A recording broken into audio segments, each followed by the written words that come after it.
पुण्यामध्ये उपमुख्यमंत्री अजित पवारांच्या एका कार्यक्रमामध्ये जोरदार राडा झाला, घोषणाबाजी झाली। यामागे पार्श्वभूमी होती ती बच्चू कडूंच्या अन्नत्याग आंदोलनाची। बच्चू कडूंच्या आंदोलनाला पाठिंबा देताना या आंदोलकांनी अजित पवारांच्या कार्यक्रमातच राडा घातला। यावेळी अजितदादांचं भाषण सुरू असतानाच कर्जमाफी कधी देणार असा सवाल केला। नेमकं काय घडलं जाणून घेऊया या स्पेशल रिपोर्टमधून।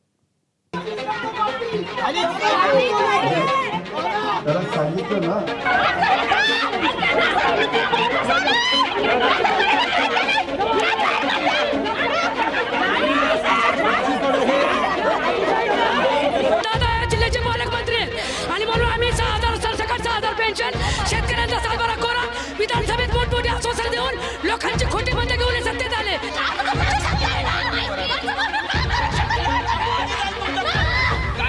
गेले 7 दिवस अमरावतीच्या मोझरीमध्ये प्रहार जनशक्ती पक्षाचे नेते बच्चू कडूंचं आंदोलन सुरू होतं। शेतकऱ्यांचे प्रश्न, त्यांच्या समस्या आणि वेगवेगळ्या मागण्या घेऊन बच्चू कडू उपोषणाला बसले होते।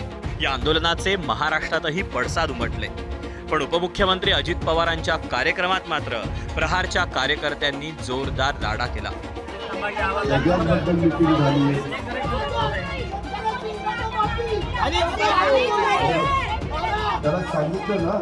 चर्चा करायला तयार आहे, स्वतः पालकमंत्री गेले तासात। उपमुख्यमंत्री अजित पवारांनी शनिवारी पुण्यातल्या वेगवेगळ्या कार्यक्रमांना उपस्थिती लावली। यापैकी एका कार्यक्रमात अजित पवारांचं भाषण सुरू होतं। त्याचवेळी अमरावतीहून आलेले काही शेतकरी आक्रमक झाले आणि त्यांनी बच्चू कडूंच्या आंदोलनाला पाठिंबा देत घोषणाबाजी सुरू केली।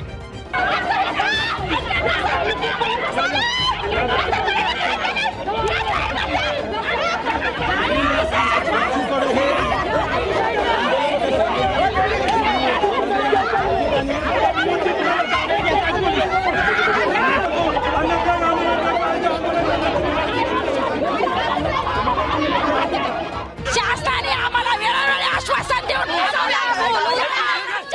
मान्य होत नाही तर आम्ही उठणार नाही। दादा या जिल्ह्याचे पालकमंत्री आहेत आणि म्हणून आम्ही 6,000 सरसकट 6,000 पेन्शन शेतकऱ्यांचा सातबारा कोरा विधानसभेत मोठमोठी आश्वासन देऊन लोकांची खोटी मतं घेऊन हे सत्तेत आले आणि आता 7 दिवस झालं बच्चू म्हणला रक्ताच्या उलट्या होत्यात तर प्रशासन मगरगट्ट प्रशासन का लक्ष देत नाही।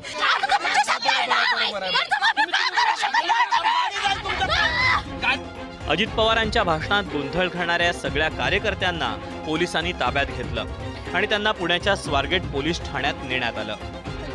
त्यांना आम्ही सांगितलेलं असतं की त्यांची 2 लोक आत लोक सोडताना ठेवावी की जे त्यांना ओळखत असतील असे। पोलीस स्टेशनला नेलेलं आहे आणि असा अचानक गोंधळ करणं हे कायद्याला धरून नाहीये, तर त्यामुळे त्यांच्यावर योग्य ते खटले दाखल होतील। मात्र या सगळ्या राड्यावर अजित पवारांनी काय उत्तर दिलं ते ऐका।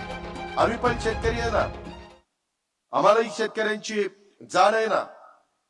त्याच्या संदर्भामध्ये एकंदरीत ह्या सगळ्या गोष्टी करत असताना आम्ही त्या देण्यापासून कुठेही बाजूला गेलेलो नाहीये। काही गोष्टी चर्चेत मार्ग निघत असतो, टोकाची भूमिका घेऊन मार्ग निघत नसतो।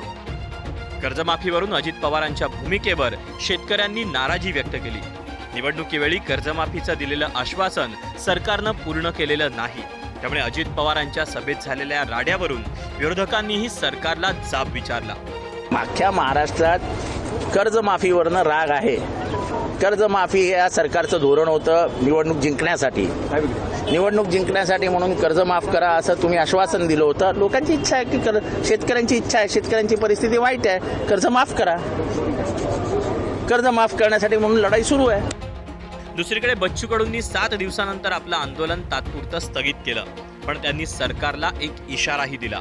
आज अजितदादा बोलले पुण्याला, दिव्यांगाने तिथे आंदोलन केलं आणि अजितदादानं तिथं सांगितलं का कर्जमाफी आम्ही आता हा मुद्दा ऐरणीवर घेतला आहे, म्हणजे आपल्या आंदोलनानं बोलकं केलं, लक्षात घ्या। आमचं म्हणणं तेच होतं का देवेंद्रजी तुम्ही जे मौन पाळलं आहे ते मौन सोडा आणि कर्जमाफीबद्दल एक डाव तरी बोलले ते तरी 2 ऑक्टोबर पर्यंत सरकारनं तारीख सांगाव, नाहीतर 2 ऑक्टोबरमध्ये आम्ही मंत्रालयात घुसून बच्चू कडू आता जेवण खाऊन तयार झाला का मंत्रालयात घुसल्याशिवाय राहणार नाही। अमरावतीचे पालकमंत्री चंद्रशेखर बावनकुळेंनी थेट मुख्यमंत्र्यांशी बोलणं करून देत बच्चू कडूंना सध्याच्या घडीला तरी आंदोलन मागे घेण्यासाठी राजी केलं. मात्र बच्चू कडूंनी सरकारला अल्टिमेटमही दिला. त्यामुळे सरकार आता नेमका काय निर्णय घेतं हे पाहणं महत्त्वाचं आहे. अमरावतीहून प्रणय निर्बाणसह मिकी घई, एबीपी माझा, पुणे.